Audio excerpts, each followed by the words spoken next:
The New York Times buried this. Yeah, it was like a tiny thing below the fold. If this had been a liberal Supreme Court justice that someone came to kill, it would have been on the front page. An armed abortion activist is arrested near Supreme Court Justice Kavanaugh's home and told police that he wanted to kill Justice Kavanaugh. Hey guys, my name is Jason Wesley, and this is not a podcast. A man who allegedly planned to kill Supreme Court Justice Brett Kavanaugh has been charged with attempted murder. Authorities arrested the 26-year-old suspect near Kavanaugh's home in Maryland yesterday. So as many of you remember, back in May, Politico reported on a leaked draft opinion of Roe and Casey being overturned. Supreme Court has voted to overturn abortion rights, draft opinion shows. Now, although the opinion is huge news, I'm actually a little bit more concerned about the leak. And just to get this out, Roe v. Wade being overruled doesn't mean that abortion will be banned in the United States. It means that abortion will be turned back over to the states where it originally resided. The U.S. Constitution doesn't say anything about abortion being a right. The Federalist Papers, the Bill of Rights, don't mention anything about a right to abortion in there either. It does, however, mention life in the 14th Amendment, Section 1. No state shall make or enforce any law which shall abridge the privileges or immunities of citizens of the United States, nor shall any state deprive any person of life, liberty, or property without due process of law, nor deny any person within its jurisdiction the equal protection of the laws. Also, as a side note, Jane McCorvey, better known as Jane Roe in the case Roe versus Wade, wanted an abortion but lived in Texas where abortion was illegal except when necessary to save the mother's life. Well, she never actually got an abortion and became a pro-life advocate. Most of you won't recognize me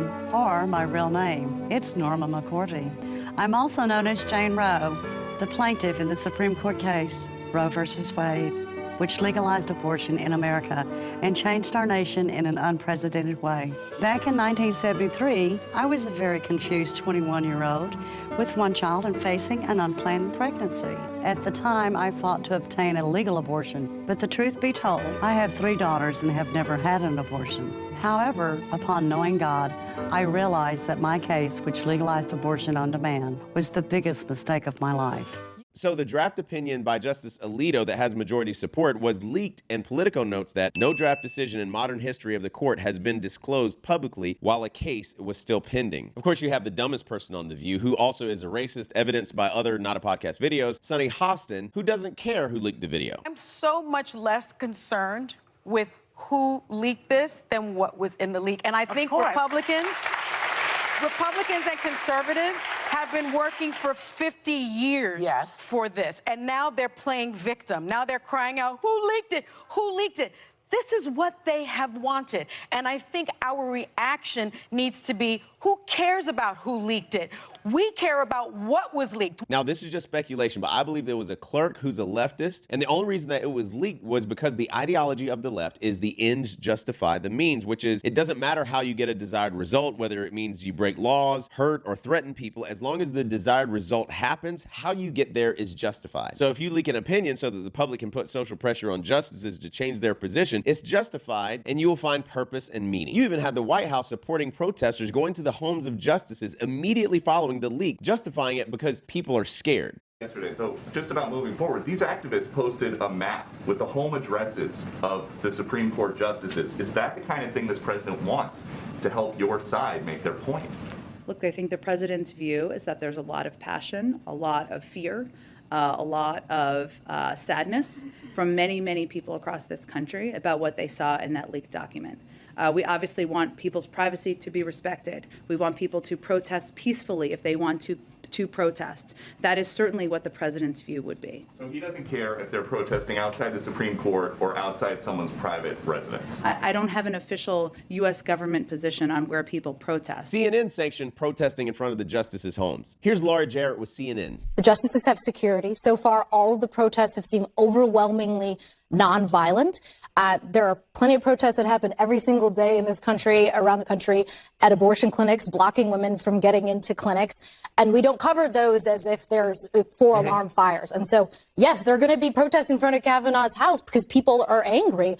And as long as they stay nonviolent, I think for most of the people who are watching it, you can understand where they're coming from. Now, it's almost as if these idiots haven't even read the Constitution or know the law. And if you watch Not a Podcast for any amount of time, I don't just tell you something without giving you the receipts to back it up. 18 U.S. Code 1507, picketing or parading. Whoever with the intent of interfering with, obstructing, or impeding the administration of justice, or with the intent of influencing any judge, juror, witness, or court officer in the discharge of his duty, pickets or parades in or near a building housing a court of the United States, or in or near a building or residence occupied or used by such judge, juror, or witness, or court officer with such intent uses any sound truck or similar device, or resorts to any other demonstration in or near any such building or residence, shall be fined under this title or imprisoned not more than 1 year, or both. Nothing in this section shall interfere with or prevent the exercise by any court of the United States of its power to punish for contempt. Now, will anyone on the left or CNN call for the arrest or investigation of every protester outside of the justices' homes like they did for the protesters on January 6th? No. So when it escalates to someone shooting 5 police officers because of Obama's rhetoric towards law enforcement, 11 police officers have been shot,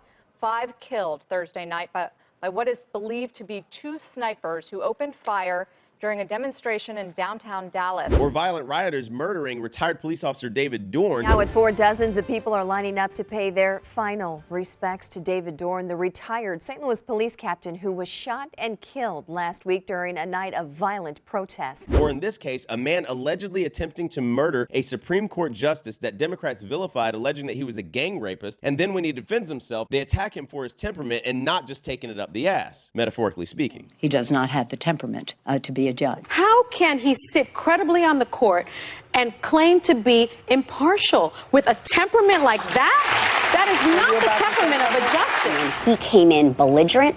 He came in full of partisan venom. He was yelling. He was pounding his pen on the table. I was like, this guy is going up for the United States Supreme Court justice position? He showed a lack of judicial temperament that I wouldn't want my case to be heard by him. I don't think anyone in America, Republican or Democrat, would want someone as biased and as uncontrolled in his rage. Now, I don't expect really anyone on the left to own their incitement of this violence, and my guess is that this guy will probably be celebrated for trying to, quote, do something, just like these people that did something. Kathy Griffin holding a bloodied likeness of President Donald Trump's head.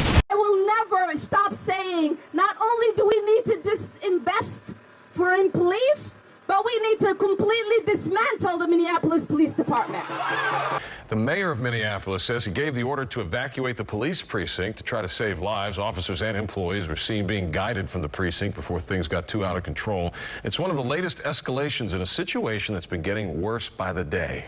Yes, I have thought an awful lot about blowing up the White House. Trump was briefly rushed to an underground bunker. This on Friday as protesters tried to climb over barriers outside the White House. Now, back in 2020, Senator Chuck Schumer came under fire for threatening comments that he made outside the Supreme Court in front of a large crowd. I want to tell you, Kavanaugh, you have released the whirlwind, and you will pay the price. Now, I'm not saying that Schumer's responsible for this man allegedly attempting to kill Justice Kavanaugh, just like I don't blame Bernie Sanders for his supporter that shot up a Republican congressional baseball game and almost killed Majority Whip Steve Scalise. 66-year-old James Hutchinson targeting Republican members of Congress who were practicing for a charity baseball game. But later he had to backtrack and blamed it on him being from Brooklyn. I'm from Brooklyn. We speak in strong language. And the usually wildly ignorant Joy Behar on The View actually posed a great question, though. But how does Gorsuch and Kavanaugh suffer? What did he mean by that? Now, if I'm going to call someone ignorant, I should probably show examples. So here's an example of Joy Behar being wildly ignorant. Here's the thing. Once black people get guns in this country, the gun laws will change. Trust me.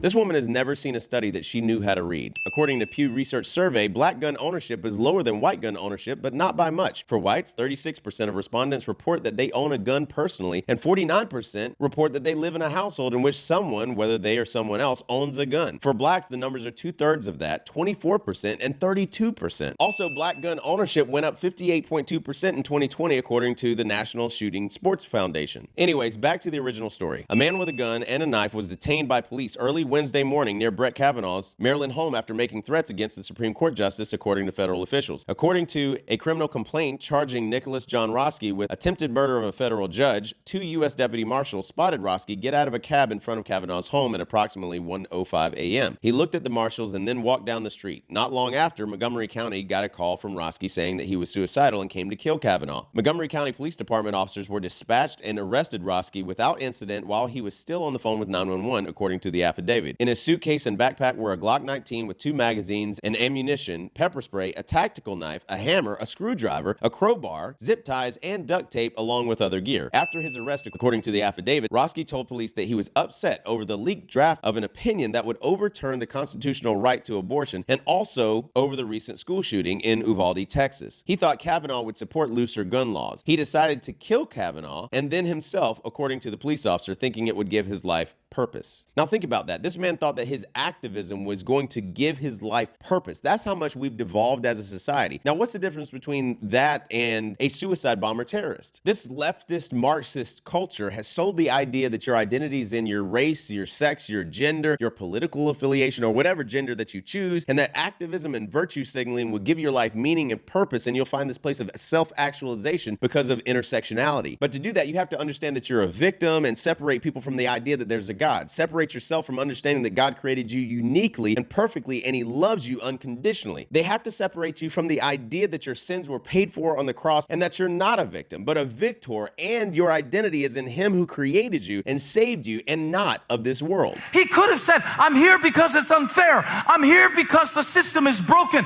But focusing on what is broken will never set you free. I'm going to say it again. Focusing on what is broken will never set you free.